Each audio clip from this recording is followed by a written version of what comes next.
Jailer को यकीन ही नहीं हो रहा था कि कोई इस जेल से भी भाग सकता है, क्योंकि उसे जिस सेल में कैद किया गया था उसके कमरे में सीसीटीवी कैमरे लगे थे जो 24 घंटे उस पर निगरानी रखते थे। पर वह कैमरे के सामने ही पूरी प्लानिंग किया। फाइनली वह समय भी आ गया जब वह भागने वाला था। पर लोगों को आश्चर्य तब हुआ जब उन्होंने पाया कि जब वह जेल से भागा था तो उस टाइम भी सीसीटीवी कैमरा ऑन था। वह इस चीज को कैसे बाईपास किया किसी को कुछ समझ में नहीं आया। ये समय था सन 2005, जबकि उस प्रिजनर का नाम था क्वांटे Adam. I'm talking with Quante Bosco Adams and the man who plays him in a new... Quante Bosco Adams. In 2004, Quante Bosco Adams was sentenced to 35 years in prison, but finding out he was going to be... Today, Quante Bosco Adams is a free man. Quante Bosco Adams, welcome again. Story की शुरुआत हुई सन 2005 से। यह place था देश America का Alton jail, जहां पर आज एक कैदी को लाया जा रहा है जिसका नाम है क्वांटे एडम्स। यदि इसके बारे में बात करें तो इसकी उम्र थी मात्र 30 वर्ष, जो अक्टूबर सन 1992 से जुल्म की दुनिया में उतर चुका था। स्टार्टिंग में वो अपने साथियों के साथ छोटे मोटे अपराध ही किया करता था, पर 1 साल बाद जब उसे कोर्ट में पेश किया गया तो वहाँ वह कानूनी प्रवक्ता अधिकारी पर ही हमला कर दिया। इस अपराध के लिए उसे 3 साल की सजा सुनाई गई, पर वह 1 साल की ही सजा कंप्लीट किया था कि उसे सन 1994 के मध्य में ही रिहाई मिल गई, क्योंकि उस समय उसकी उम्र थी मात्र 19 वर्ष। यहाँ तक तो लगा कि वह अपराध छोड़ देगा, पर वह छूटने के मात्र 2 साल बाद जनवरी सन 1996 में कोकीन बेचते हुए पकड़ा गया। लेकिन जब वह पकड़ा गया था तो यह सिद्ध नहीं हो पाया कि उसने ये अपराध किया है, पर 1 साल बाद ही सन 1997 में उसे दोषी ठहरा दिया गया। कोकीन की तस्करी के बाद उसे काफी लंबी सजा हुई।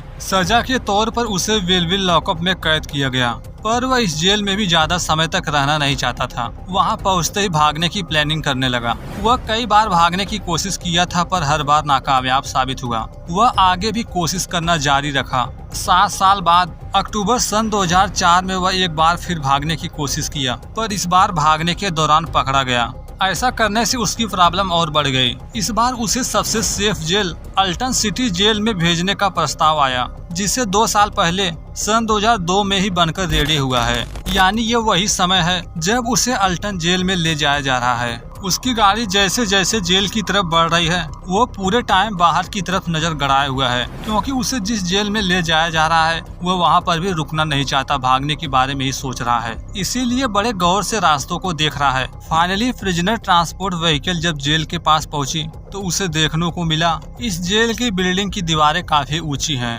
कई फीट ऊंचे बार फ्रेम थे। चारों तरफ लगे हैं सीसीटीवी कैमरे। जो भी वेंटिलेशन सिस्टम थे वे थे दूसरे फ्लोर पर, क्योंकि अब तक उसने जितने बार भी भागने का प्लान किया था हर बार उसके निशाने पर होती थी खिड़की। इस तरह 21 दिसंबर सन 2005 को दोपहर के टाइम उसने जेल में अपना पहला कदम रखा। जैसा कि वह कई बार भागने की कोशिश कर चुका था, इसलिए सेल में ले जाते वक्त उसके हाथ पैरों पर हथकड़ी लगी थी, पर अंदर जाते वक्त उसका पूरा ध्यान आसपास के चीजों पर ही रहता था। जहां उसे देखने को मिला यहाँ हर जगह कैमरे हैं। यह जेल पिछले वाले जेल से काफी हाईटेक है, जहां फिंगरप्रिंट लॉकिंग सिस्टम था, यानी यदि कोई दूसरा व्यक्ति डोर को ओपन करना चाहे तो वह ओपन नहीं कर सकता। उसे मेन सेल में भेजने से पहले चेकिंग की गई। नाम के साथ एज भी पूछा गया। उम्र थी 30 वर्ष। सारी फॉर्मेलिटी पूरी करने के बाद उसे एक नया ड्रेस दिया गया, जो अक्सर दिया जाता था यहाँ के प्रिजनर को। इतनी सारी सिक्योरिटी देकर उसे इतना तो पता चल चुका है यहाँ से भागना आसान नहीं होगा, क्योंकि जब उसे सेल में ले जाया जा रहा था तो उसे गुजरना पड़ रहा था कई सारे डोर से, जो वहाँ के ऑफिसर्स के फिंगरप्रिंट से ही ओपन होता था। ओपन होने के साथ साथ बीप जैसी आवाज निकलती थी। यह आवाज इतनी तेज थी कि अगर उस सेल से कोई 10 फीट दूर भी हो तो उसे भी सुनाई पड़ेगा बिल्कुल क्लियर। इस तरह जब वो अपने सेल में पहुंचा तो देखता है कि उसके सामने ही एक कैमरा है जो लगातार ऑन रहता है 24 आवर्स। थोड़ी देर बाद उसके मन में न जाने क्या आया कि वह कैमरे को ही ऑफ कर दिया। ऐसा होते ही एक गार्ड सच पता करने के लिए उसकी सेल की ओर बढ़ा।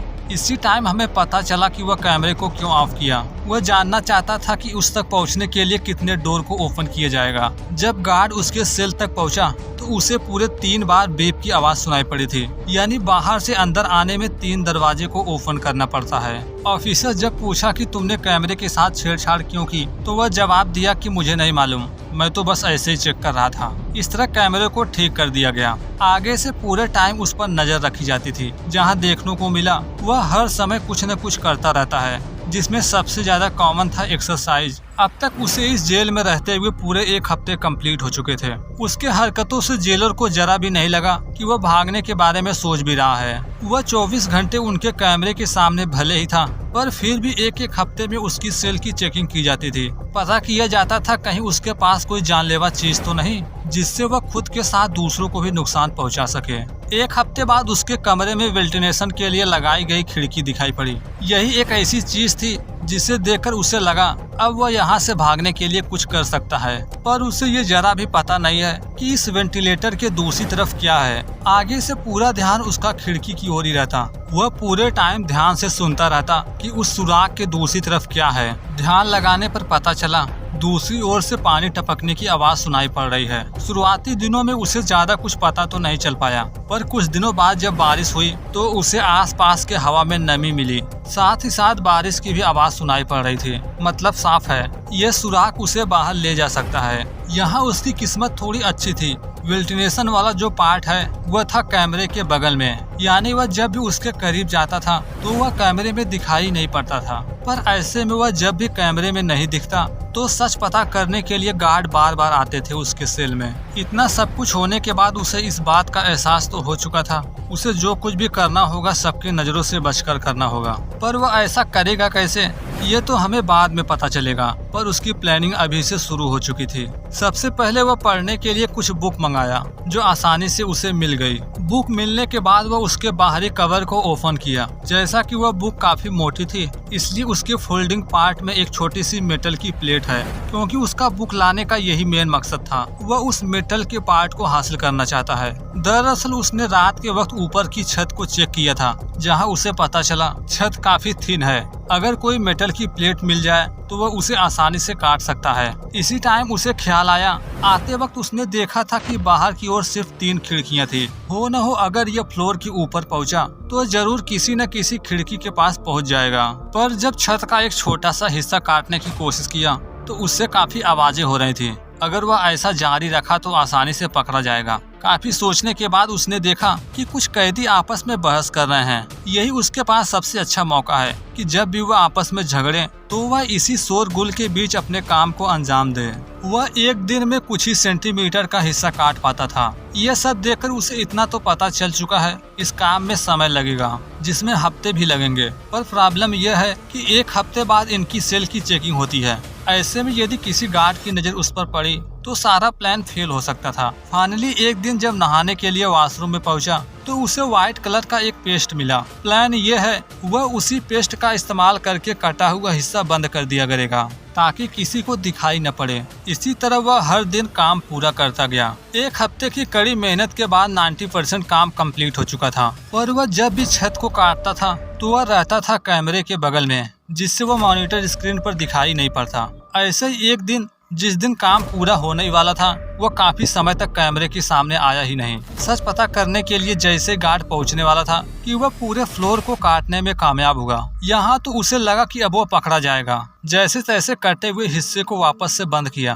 पर फिर भी वह पूरी तरह से बंद नहीं कर पाया था। यहाँ तो कंफर्म है यदि गार्ड अंदर आया तो वह पकड़ा जाएगा, पर किस्मत साथ दी। गार्ड बाहर से ही देखकर चला गया, अंदर आया ही नहीं। कटिंग का पूरा काम होने के बाद उसे जरा भी रहा नहीं गया। शाम के वक्त उस कटे हुए हिस्से से ऊपर पहुंचा, पर वहां से वह खिड़की तक पहुंच पाता उसे वापस से डोर ओपन होने की बीप सुनाई पड़ी। जल्दी जल्दी करके वापस से सेल में आया। अब तक उसे 3 हफ्ते कंप्लीट हो चुके थे। उसे जब भी कैमरे में देखा जाता तो वह काफी परेशान नजर आता था, क्योंकि अब तक उसका पेस्ट भी खत्म हो चुका है। पकड़े जाने के चांस काफी ज्यादा थे। पर उसी रात उसने अनुमान लगाया, जब वह बाहर निकला था तो उसे काफी रोशनी दिखाई पड़ी थी। मतलब साफ था, शायद उसके सामने ही थी खिड़की जिसे वह देख नहीं पाया। पर रात को उसने फैसला किया वो वापस से ऊपर जाएगा, इस बार खिड़की तक पहुंचकर ही रहेगा। पर इस दौरान एक छोटी सी प्रॉब्लम थी, क्योंकि रात के वक्त हर आधा घंटे में गार्ड उन्हें देखने आता था। यानी एडम के पास सिर्फ आधा घंटे थे। वह उसी टाइम में ऊपर जाए, काम कंप्लीट करके सही समय पर नीचे चला आए। घड़ी वगैरह तो है नहीं, इसलिए खुद से काउंटिंग करके समय का पता लगाने की कोशिश किया। उस रात वह खिड़की तक भी पहुंच गया, पर वो भाग नहीं सकता। बाहर निकलने के लिए सेफ्टी फ्रेम को काटना था। काटना भी शुरू किया, पर समय भी हो चुका था नीचे आने का, इसलिए जल्दी से आकर वापस से सो गया। फाइनली सुबह होने के बाद जब वापस से मौका मिला तो पहुंच गया ऊपर। रात के वक्त तो चीजें क्लियर दिखाई नहीं पड़ी थी, पर सुबह होने के बाद सब कुछ क्लियर दिखाई दे रहा था। सामने थी स्टील सीलिंग, जिसे काटना सबसे बड़ा चैलेंज था। जब वह सीलिंग के दूसरी ओर देखा तो उसे ऐसा महसूस हुआ मानो जैसे उसे आजादी मिल गई हो। वह खुली हवा में सांस ले रहा है, पर अभी भी उसकी मंजिल काफी दूर थी। बाहर निकलने से पहले उसे 2 काम करना होगा। पहला तो इस सीलिंग को काटना है, जबकि दूसरा है कि उस समय भागा जाए जब बाहर कोई भी गार्ड न हो। यहाँ अच्छी बात यह थी, सीलिंग के दूसरे साइड था पार्किंग एरिया। गार्ड की निगरानी वहाँ बहुत ही कम रहती थी, पर फिर भी यहाँ के माहौल को देखकर उसे इतना तो पता है, यदि उसे सक्सेसफुली यहाँ से भागना है तो किसी और की मदद लेनी होगी। कि तभी उसे अपने एक दोस्त का ख्याल आया, जिसका नाम था तान्या गुडविन। वह काफी सालों से उससे मिलने जेल में आया करती थी। उसी सेल में एक कमर्शियल टेलीफोन सिस्टम था, जिसकी हेल्प से कोई भी कैदी अपने परिजनों से बात कर सकता था, पर इसके लिए उन्हें परमिशन की जरूरत पड़ती थी। पर क्वांटे अपने दोस्त से परमिशन लिए बगैर बात करना चाहता था। उसने ऐसा किया भी। टेलीफोन के सिस्टम के साथ छेड़छाड़ करके अपने दोस्त को कॉल किया, यानी अब दोनों के बीच जो भी बातें होगी उसे रिकॉर्ड नहीं किया जा सकता था। दोनों अगले कई दिनों तक एक दूसरे से बातें करते थे। बातें करके क्वांटे से उसके दोस्त का कुछ ज्यादा ही लगाव हो गया। एक दिन क्वांटे उसे जेल में आने को कहा कि मुझे न्यूज़पेपर चाहिए थे, बस वही लाकर मुझे दे दो। उसकी दोस्त भी उसकी बात मान गई। फाइनली उसे न्यूज़पेपर देने तथा मिलने के लिए जेल की ओर निकली। यहाँ पहुंचकर पता चला जेल में किसी भी बाहरी लोगों से प्रिजनर से बात करने की परमिशन नहीं होती, पर इसका एक दूसरा रास्ता था। ये दोनों एक अलग अलग कमरे में रहेंगे। इनके बीच होगी एक मिरर की दीवार। दोनों लोग टेलीफोन के जरिए एक दूसरे से बात कर सकते थे। ऐसे ही अगले कई दिनों तक चला। ये कभी आमने सामने बात करते थे तो कभी चोरी चुपके कमर्शियल टेलीफोन के जरिए। समय के साथ दोनों का लगाव इतना बढ़ गया कि उसकी दोस्त अब क्वांटम को पसंद करने लगी थी। वह जो कुछ भी कहता वह करने को रेडी थी। ये इसी तरह कई हफ्तों तक एक दूसरे से मिलते थे, बातें करते थे, पर इनके बातचीत से जेलर को यही लगता था शायद ये दोनों एक अच्छे दोस्त हैं और कुछ नहीं। क्वांटे ने भी इसका अच्छी तरह ध्यान रखा। वह ऐसी कोई बात किया ही नहीं जिससे इन्हें उन पर शक हो। पर क्वांटे का मकसद तो यहाँ से भागना है, जिसमें उसे मदद चाहिए थी। फाइनली एक बार जब फिर ये दोनों लोग आपस में मिले तो क्वांटे उसे एक पेपर दिखाया जो बिल्कुल क्लियर था, जिस पर लगाया गया था एक स्टैम्प। वह इशारों में बताने की कोशिश किया कि तुम इसे बाहर ले जाकर ओपन करना। फाइनली ऐसा हुआ भी। तान्या उस पेपर को लेकर बाहर गई। जब स्टैम्प को पेपर से अलग की तो उस पर छोटे छोटे अक्षरों में काफी सारी चीजें लिखी थी। उसे पढ़ने के बाद मालूम पड़ा कि क्वांटे उससे शादी करने को रेडी है। ये जानकर तान्या काफी खुश हुई, क्योंकि वह काफी समय से अकेली थी। उसे भी किसी पार्टनर की जरूरत है। पर क्वांटे ये पता नहीं चलने दिया कि वह जेल से भागने में उसकी मदद ले रहा है। उसमें बस इतना मेंशन था कि कुछ दिन बाद वह जेल से निकल जाएगा, और जब वह जेल से निकलेगा तो वह उसे लेने के लिए पार्क में आकर इंतजार करे। फाइनली वह रात आ गई जब क्वांटे भागेगा। उसी रात उसने कमर्शियल टेलीफोन से कॉल किया। तान्या को बताता है कि आज रात मेरी रिहाई है, तुम पार्किंग में कार के साथ आ जाना, मैं वहीं तुमसे मिलूंगा। उसे ये भी पता है अगर वह ज्यादा समय तक कैमरे के सामने नहीं आया तो गार्ड चेक करने पहुंच जाएंगे, इसलिए बिस्तर पर एक डमी जैसा स्ट्रक्चर तैयार किया ताकि उन्हें देखने में ऐसा लगे कि बिस्तर पर वह सो रहा है। फाइनली अंधेरा होते ही डमी को अपने बिस्तर पर रख दिया। दूर से दिखने पर बिल्कुल क्लियर दिख रहा था कि यहाँ कोई सो रहा है। इस तरह वह छत के कटे हुए हिस्से को हटाकर ऊपर गया। सीलिंग के पास बैठकर तान्या के आने का इंतजार करता रहा, क्योंकि अब तक उसने सीलिंग का काफी बड़ा हिस्सा काट दिया था। अब वह आसानी से बाहर निकल सकता था। लंबे समय तक वहीं पर बैठा रहा, पर इसी टाइम हमें पता चला वह आज नहीं बल्कि कल भागेगा। वह ये सारी प्लानिंग इसलिए कर रहा है ताकि अगर वह ऐसा कल करे तो क्या उसके पकड़े जाने के चांस है या फिर नहीं। पर जब वह सीलिंग के पास बैठा था तो वह देखता है कि एक टाइम के बाद गार्ड भी इस तरफ नहीं आते। फाइनली बाहर निकलने का वही समय चुना। इस तरह आज की रात खत्म हुई। आ चुका है अगला दिन। सुबह वह बिल्कुल नॉर्मल रहा। किसी को भी शक नहीं हुआ कि आज वह यहाँ से भागने वाला है। पिछली रात जो समय उसने डिसाइड किया था, तान्या को कॉल करके वह समय भी बताया जब उसे पार्किंग में पहुंच जाना है। एक तरफ क्वांटे अंधेरा होते ही भागने की तैयारी में है तो उसी टाइम उसकी दोस्त भी जेल की ओर आने के लिए निकल चुकी थी। क्वांटे ऊपर जाने से पहले कई सारे कपड़े को आपस में बांध लिया क्योंकि सीलिंग की ग्राउंड से ऊंचाई करीब 15 फीट से ज्यादा थी। उतनी ऊंचाई से नीचे उतरना आसान नहीं था, इसीलिए कई सारे कपड़े को आपस में बांध लिया है ताकि उसी का रस्सियों की तरह इस्तेमाल करके नीचे उतरे। अब तक तान्या पार्किंग में पहुंच चुकी है, गाड़ी पार्क करके उसके आने का इंतजार कर रही है। अब तक तो उसे यही लग रहा है कि आज उसकी रिहाई है, पर उसे कहाँ पता वह यहाँ आई है एक कैदी को भगाने में मदद करने। अब तक क्वांटे भी सीलिंग तक पहुंच चुका था। सबसे पहले उसने सीलिंग के कुछ कवर को हटाया।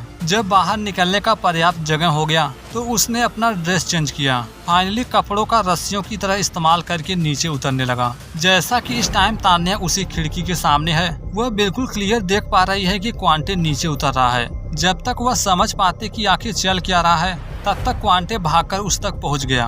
वह कार का डोर ओपन करने को कहने लगा। ये सब देखकर तान्या भी समझ गई कि आज इसकी रिहाई नहीं है, बल्कि ये जेल से भाग रहा है। पर वह कुछ नहीं कर सकी, अभी भी उसकी मदद करती है। उसे वहां से बिल्कुल सेफली लेकर निकल पड़ी। जैसा कि आधे घंटे बाद गार्ड सभी प्रिजनर को देखने आते थे, इसलिए जब आधे घंटे कंप्लीट हुए तो गार्ड क्वांटे के सेल के सामने पहुंचा। पर उसके बिस्तर को देखकर उसे कुछ ठीक नहीं लगा। क्वांटे को आवाज लगाया, पर उन्हें कहाँ पता क्वांटे सेल में है ही नहीं। कई बार आवाज लगाने के बावजूद जब क्वांटे नहीं उठा तो वे सेल के अंदर गए, जहां ये देखते हैं कि बिस्तर पर डमी है, क्वांटे गायब है। छत पर काफी बड़ा सुराख भी था। जब ये उस सेल के दूसरी साइड पहुंचे तो देखते हैं कि कपड़े की एक बहुत बड़ी रस्सी लटकी है, मतलब साफ था क्वांटे इनके नाक के नीचे से भाग निकला। ये बात जैसे जेलर को पता चली, उसके पैर के नीचे से जमीन खिसक गया। रात को ही उसे ढूंढना शुरू किया गया, पर ये इस बात से अनजान है क्वांटे लगातार जेल से दूर जाता जा रहा है। अब तक उसके जेल से भागे हुए आधे घंटे कंप्लीट हो चुके थे। बज रहे थे सुबह के 4:30। सुबह होते ही जांच में तेजी हुई। कॉल रिकॉर्ड निकाला गया तो मालूम पड़ा जेल में रहकर वह सिर्फ एक ही लेडी से बात करता था, जिसका नाम है तान्या। अब तक क्वांटे पूरे 6 घंटों की यात्रा के बाद लगभग 70 किलोमीटर दूरी तय करके पहुंच चुका था सेंट लुइस, जहां तान्या ने उसे एक कमरा बुक करके छुपाया है। अब तक क्वांटे के भागने की खबर न्यूज में भी चलने लगी थी। जब इसे तान्या देखी तो डर गई, पर क्वांटे उसे समझाता है कि डरने की कोई जरूरत नहीं, हम दोनों यहाँ से बहुत दूर चले जाएंगे, हमें कोई नहीं ढूंढ पाएगा। पर तान्या को इसी टाइम कुछ काम था। वह कहने लगी कि तुम यहीं रहो, मैं जब तक वापस नहीं आती कहीं मत जाना। उन्हें पूरा भरोसा है ये जेल से 70 किलोमीटर दूर है, पुलिस इतनी जल्दी यहाँ नहीं पहुँच पाएगी। अब तक क्वांटे के भागे हुए 24 घंटे कंप्लीट हो चुके थे। अगला दिन भी आ चुका है। सुबह के 7:30 बजे तान्या का फोन ट्रेस किया गया। फाइनली पुलिस को उनका एग्जैक्ट लोकेशन पता चला। जब उसके घर पहुंचे तो तान्या घर पर ही थी। पहुंचते ही क्वांटे के बारे में पूछने लगे कि बताओ तुमने उसे कहाँ छुपा कर रखा है। यह सब देख तान्या इतनी डर गई कि जहां क्वांटे छुपा था उस मोटेल का एड्रेस बता दी। पुलिस जैसे ही मोटेल के सामने पहुंची, सभी लोग सतर्क हो गए क्योंकि इन्हें लग रहा है ये कोई नॉर्मल क्रिमिनल नहीं है, इसके पास हथियार हो सकता है। अब तक सुबह के 10 बज चुके थे। ये चुपके से दरवाजा ओपन किए, पर जैसे अंदर गए इन्होंने जैसा सोचा था ऐसा बिल्कुल नहीं हुआ। क्वांटे बिल्कुल नॉर्मल तरीके से बिस्तर पर बैठा है, क्योंकि अब तक उसे पता ही नहीं था कि बाहर पुलिस थी। इस तरह पुलिस वालों ने जैसा सोचा था कि क्वांटे को पकड़ना आसान नहीं होगा, उस नजरिए से देखा जाए तो वह बड़े आसानी से पकड़ा गया। इस वीडियो में बात की गई है कुछ हफ्ते पहले पश्चिम बंगाल में हुए ट्रेन एक्सीडेंट के बारे में, जहां पर मालगाड़ी के लोको पायलट को बताया गया कि आगे सिग्नल फेल है, आपको ट्रेन को मैनुअली ऑपरेट करना होगा। पर लोको पायलट ने इस पर जरा भी ध्यान नहीं दिया, जबकि मालगाड़ी को ऑपरेट किया फुल स्पीड में। पर लोको पायलट को अपने गलती का एहसास तब हुआ जब ये देखते हैं कि सामने एक पैसेंजर ट्रेन है। तब तक एंजॉय कीजिए, मिलते हैं जल्दी। धन्यवाद।